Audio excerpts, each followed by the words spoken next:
Voces CSIC Balears, el podcast que te trae las últimas novedades en ciencia del Consejo Superior de Investigaciones Científicas en les Illes Balears. Bienvenidos, soy Adrián García, técnico de comunicación y divulgación en el IFISC, el Instituto de Física Interdisciplinar y Sistemas Complejos. Y yo soy Ana Núñez, técnico de comunicación de la representación del Consejo Superior de Investigaciones Científicas en Balears. Y hoy os traemos el 28º episodio de nuestro podcast Voces CSIC Balears, un espacio en el que queremos presentarte las voces de nuestros investigadores e investigadoras y en el que tú también tendrás mucho que decir.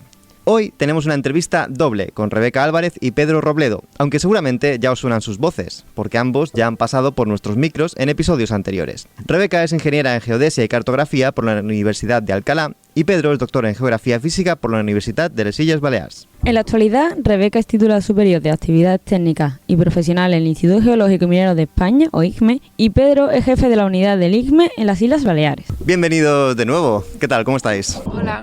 Hola, ¿qué tal? Buenos días. Bon dia a tothom que nos escolti. Ambos trabajáis conjuntamente en varios proyectos, así que vamos a ir viéndolos. Uno de ellos es sobre recursos geológicos para la transición ecológica. ¿Nos podríais explicar un poco en qué consiste y qué es la transición ecológica y cómo los recursos geológicos nos pueden ayudar en esta transición? Entendamos la transición ecológica como fundamentalmente un proceso social, un proceso que, como dice el propio nombre, hay que transitar desde un momento y un punto en el que estamos ahora, donde el planeta ya no es sostenible en cuanto al uso de los recursos naturales que hacemos, y especialmente los geológicos, y tenemos que llegar, en ese tránsito tenemos que llegar a un lugar donde la explotación y el uso de los recursos geológicos sea sostenible.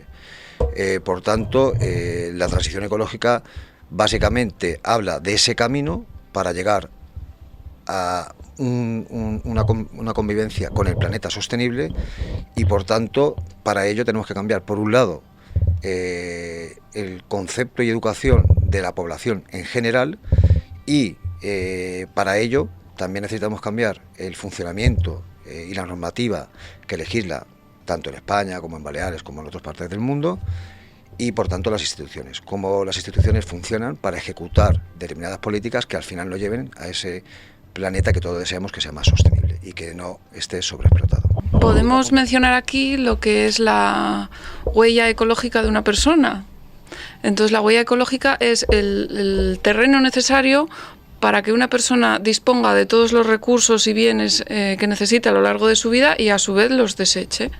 Entonces, da la peculiaridad de que los países desarrollados tienen una huella ecológica muy alta y los subdesarrollados pequeña. La media global está en 2,7 y países como Estados Unidos tiene un 9 y los subdesarrollados pues cerca, incluso negativos los hay. Bueno, es decir, si tuviéramos que resumirlo para que todos nos enteráramos un poco de qué es la huella ecológica y no parezca que es algo etéreo y del que todo el mundo habla pero que probablemente poca gente entiende, estamos utilizando una unidad de medida que es el territorio, es decir, se mide por hectárea. Entonces, ¿cuántas hectáreas necesitamos para producir determinados elementos y para eliminar determinados residuos? Y ese sería exactamente el concepto métrico de la huella ecológica.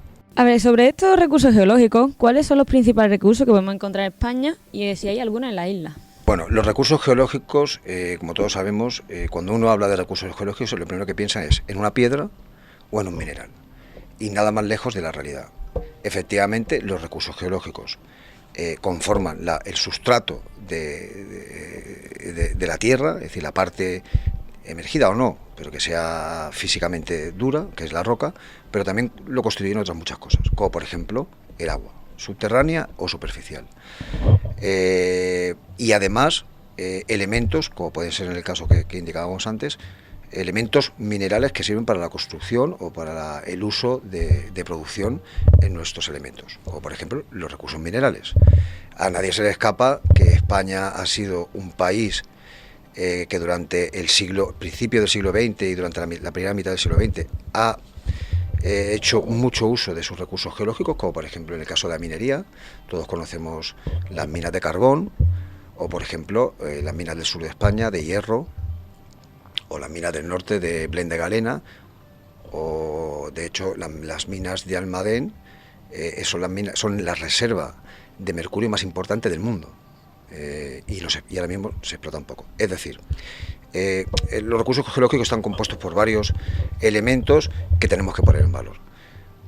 Y por tanto, si decimos que el agua, ya sea en su modo subterráneo o en su forma superficial, es un recurso que parte de una estructura geológica y por tanto lo consideramos como recurso geológico, entendemos sobre todo de las islas que es crucial y nuclear y central para la sostenibilidad de nuestro planeta. Lo que hagamos con el agua subterránea, en este caso, en el caso concreto de Baleares, es fundamental para la sostenibilidad o los índices de sostenibilidad de las Islas Baleares y por tanto también de España. Con lo cual existen un conjunto de recursos geológicos que son aquellos que obtenemos de forma directa. Pero después existen otros que no se entienden o no se conocen tal y como son, pero que son también recursos geológicos. Por ejemplo, el litoral está constituido por dunas, arenas y playa. Y los procesos litorales y los recursos, o sea, el recurso como territorio en un país, en una ciudad o en una región, es básico. Vamos a poner el ejemplo de España. La costa litoral en España es la franja de territorio que más presión humana recibe en todo el país, pero también que más beneficios directos nos da. Todos sabemos que el turismo supone en torno a un 15% del PIB, que es una barbaridad, y este año creo que estamos cerca de batir número de turistas.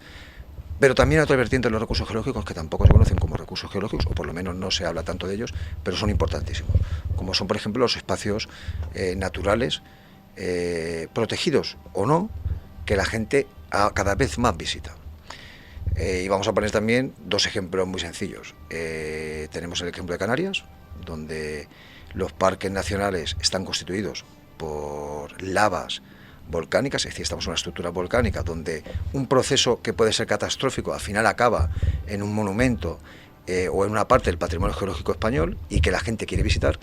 Y por otra parte, por ejemplo, el caso de Mallorca, la gran mayoría de espacios naturales protegidos están ligados al proceso del karst, es decir, son rocas carbonatadas que el karst ha disuelto determinados elementos y ha precipitado de otros muchos y genera un espacio con una singularidad y una espectacularidad pues que todos podemos ver pues en el Parque Nacional de Cabrela, en la Albufera de Mallorca o en la Serra de Tramuntana, que además es, como todos sabemos, patrimonio de la humanidad. Existen indicadores que nos ayudan a valorar el impacto del ser humano en el planeta, como la huella de carbono, pero existen otros no tan conocidos, como la huella hídrica o la huella ecológica. ¿Qué mide cada uno? ¿Cuál es su importancia? Y lo más importante, ¿podemos reducirlas de alguna forma? Bueno, la huella ecológica es lo que decíamos antes, el espacio que necesita una persona para disponer de todos los bienes todos los bienes para su vida y también desecharlos. Y la huella hídrica es la cantidad de agua necesaria para para generar un bien o un bien. Entonces, ¿qué pasa con la huella hídrica? Que el cambio en los patrones de uso del agua causa que al utilizar más el agua se modifique el ciclo del agua natural que tendría, o sea, ya deja de pasar por el acuífero y por el río hacia el mar, sino que pasa por nosotros, entonces eso modifica todo el sistema y tiene unas consecuencias medioambientales que hay que conocer y controlar para no llegar a peores. Es decir, como muy bien ha dicho Rebeca, la huella hídrica es un indicador más muy importante, sobre todo ecológico, porque sobre todo nos da una unidad de medida en la que basarnos. Es decir, cuánta agua se consume para elaborar un producto, para poner en marcha una empresa o para que subsista la población o por individuo. Además, la huella hídrica no solo se puede medir por unidad de medida individual o comercial, sino que se puede también medir por unidad de medida espacial. Es un concepto que nace en el año 2002, se enmarca en una serie de peticiones por parte de algunos científicos a la UNESCO y que de ahí evoluciona y sobre todo nos da un dato, ¿no? Es cuánta agua necesitamos, por ejemplo, por persona para subsistir. El cálculo se hace a partir de unas variables, pero por ejemplo en España, si no me equivoco, la huella hídrica está más o menos en unos 2.223 litros por persona. Luego estamos en tamaños considerables, aunque en otros países sean mucho mayor. Un indicador colateral o complementario a la huella hídrica puede ser el consumo humano por habitante y día. Como todos sabemos, en las zonas del sur y este español y las zonas insulares, el consumo de agua por habitante y día es normalmente mucho mayor que en las zonas centrales de España, básicamente porque aquí tenemos turismo y en el centro de España tienen menos turismo. Y os voy a dar un dato: el consumo de agua por habitante y día ahora mismo está en torno a 350-360 litros por habitante y día en Baleares. Luego, estamos hablando de un dato considerable y, sobre todo, como ha explicado Rebeca, cómo podemos hacer para que esa huella hídrica, es decir, ese footprint, ese impacto que tenemos directo sobre el agua, se reduzca. Y que eso es un poco en lo que todos queremos, hacia donde todo queremos ir, hacia donde va esa transición hídrica. Es decir, la transición hídrica va desde un punto donde hemos conseguido o hemos llegado a que el agua sea un recurso que se consideraba renovable y que ya se está considerando no renovable, porque no dejamos que el ciclo complete su ciclo natural cerrado como antes lo completaba, y por tanto el acceso al agua por parte, sobre todo, de los países del primer mundo, pero también por de los países del tercer mundo, ahora es muy complicado. Entonces necesitamos hacer ese tránsito y llegar hasta ese punto donde sea un recurso sostenible y podamos disfrutar todo de él. Por otro lado, estudiar la relación entre el cambio climático y el impacto inmediato en procesos geomorfológicos. ¿Cómo se mide este impacto y a qué formaciones geológicas afecta? Es un tema muy interesante, porque cuando uno habla de geología, parece que el impacto tiene que ser en un largo periodo de tiempo. Sin embargo, obviamos el impacto del cambio climático inmediato sobre los procesos geomorfológicos. Y también, como antes, me voy a basar en 2 o 3 ejemplos. Por ejemplo, el impacto del cambio climático sobre sistemas geomorfológicos, como por ejemplo la dinámica litoral, se produce en cuestión de años. O sea, nosotros podemos ya ver en cuestión de años cómo avanza o retrocede la línea de costa y cuál es el prejuicio sobre, por ejemplo, la propia costa, el litoral, las dunas y la propia dinámica o relaciones entre sistemas costeros como humedales o acuíferos o cuevas. Y entonces tenemos ese impacto que es directo y además que podemos medir de forma inmediata.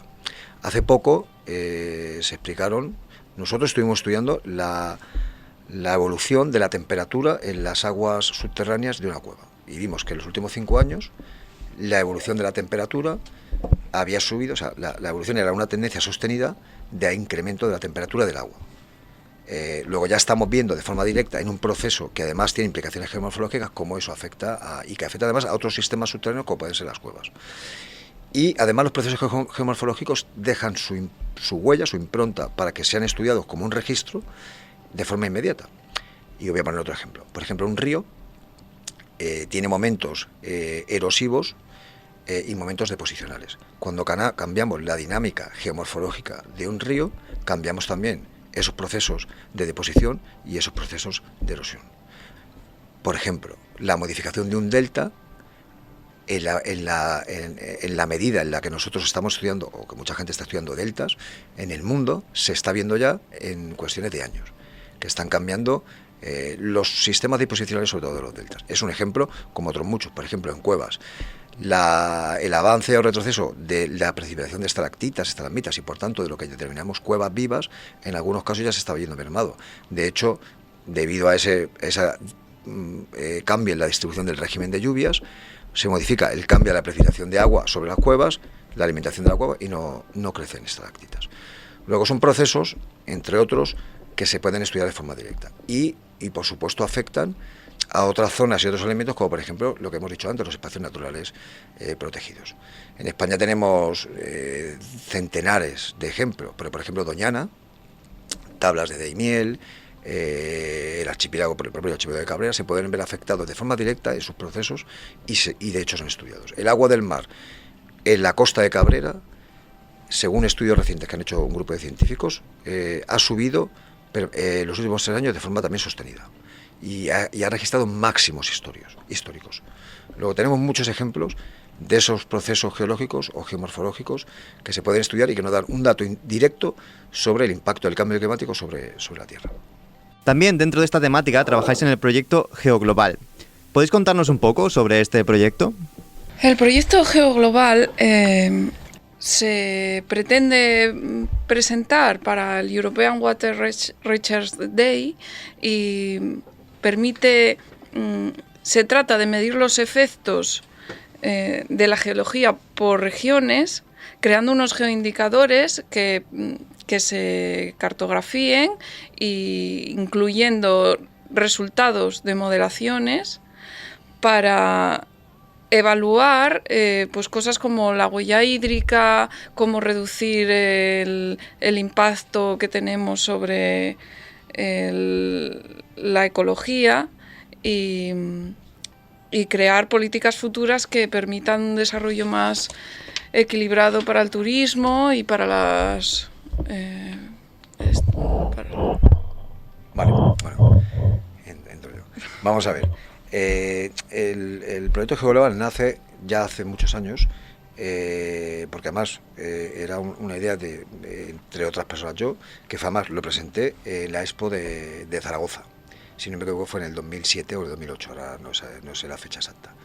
Entonces, era lo que pretendía ese proyecto, por ejemplo, por lo menos la presentación de ese proyecto, era establecer unos indicadores geológicos para medir el impacto del cambio climático en Europa.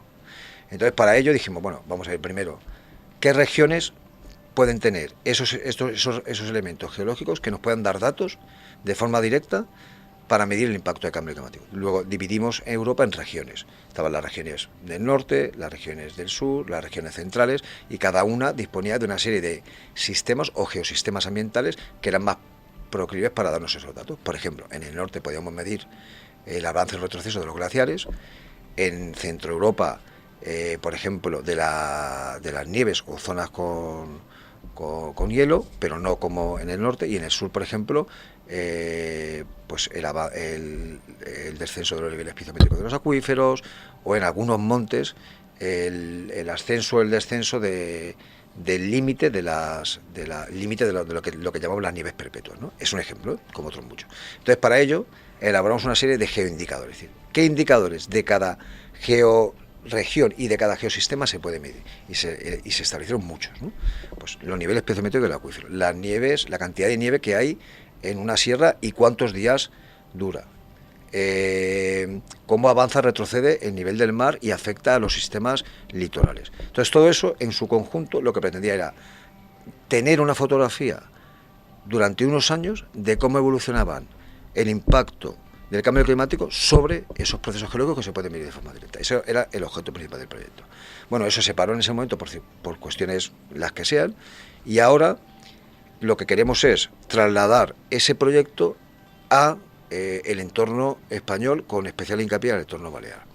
¿Por qué? Porque creemos que los geoindicadores en geosistemas y georregiones se pueden medir de forma más local y nos pueden dar datos que nos permitan, sobre todo, actuar tanto en la medida en la que se crean leyes o normas para evitar que eso se produzca, como en la medida en la que nosotros podemos reducir el impacto, las personas, reducir el impacto sobre los sistemas.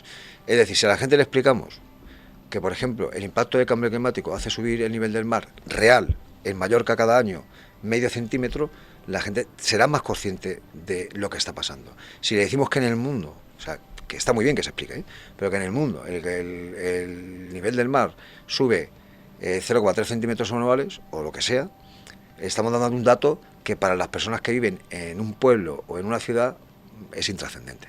O sea, es verdad que puede ser un problema para un gobierno, pero para nuestra concienciación es intrascendente. Así decimos, donde usted tiene la casa, el agua dentro de 4 años va a estar 1 metro más cerca de su puerta. Esta persona lo va a entender. O de donde usted saca el agua, se va a quedar sin agua dentro de 10 años. Entonces, se trataba de marcar un poco esos indicadores, esos geoindicadores a nivel europeo, a nivel español, dentro de un programa donde además se hacían otras muchas cosas. Se modelaban acuíferos, regiones norteñas, regiones sureñas, con cualquier indicador, ¿no?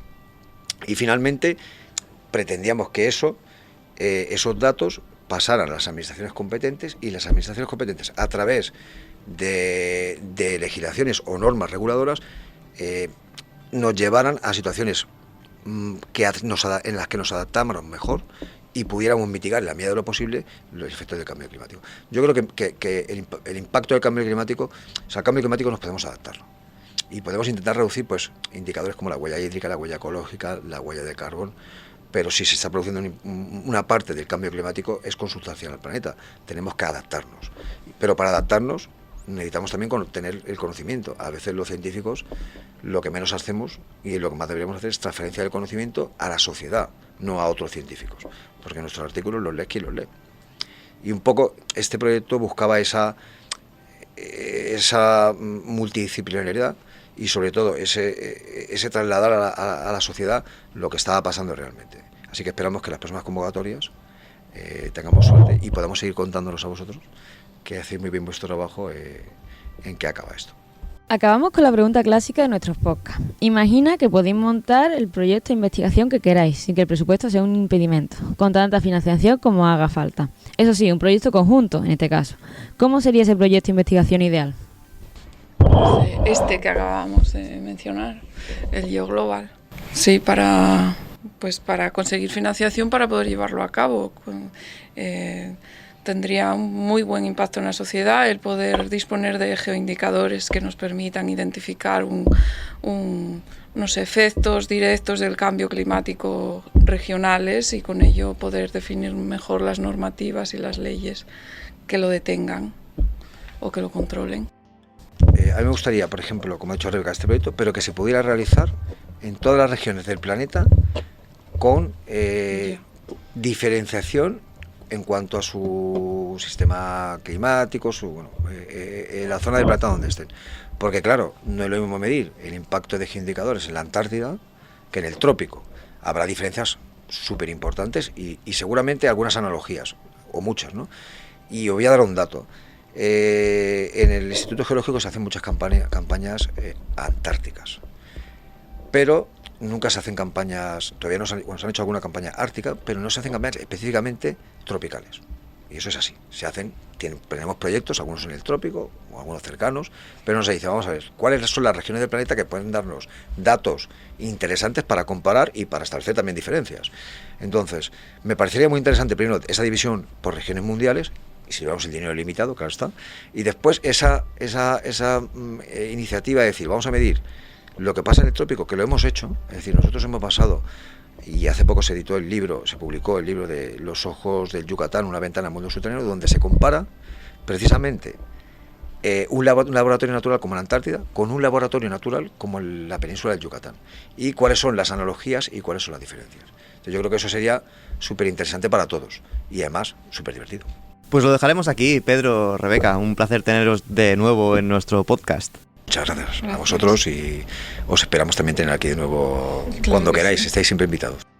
Hoy hemos aprendido qué son estos indicadores que nos ayudan a valorar cómo el ser humano afecta a nuestro planeta. Indicadores como la huella de carbono, la huella hídrica o la huella ecológica. Pero también como indicadores geológicos nos pueden ayudar a entender mejor el cambio climático. Os recordamos que la ciencia que se hace desde el Consejo Superior de Investigaciones Científicas en Baleares no para nunca. Nos seguimos escuchando. Mientras tanto, podéis seguir nuestras novedades en @CSIC-Balear, Twitter, Instagram y Facebook. Nos vamos, mientras la ciencia como la vida a seguir abriéndose camino. Voces CSIC Balears, el podcast que te trae las últimas novedades en ciencia del Consejo Superior de Investigaciones Científicas en les Illes Balears.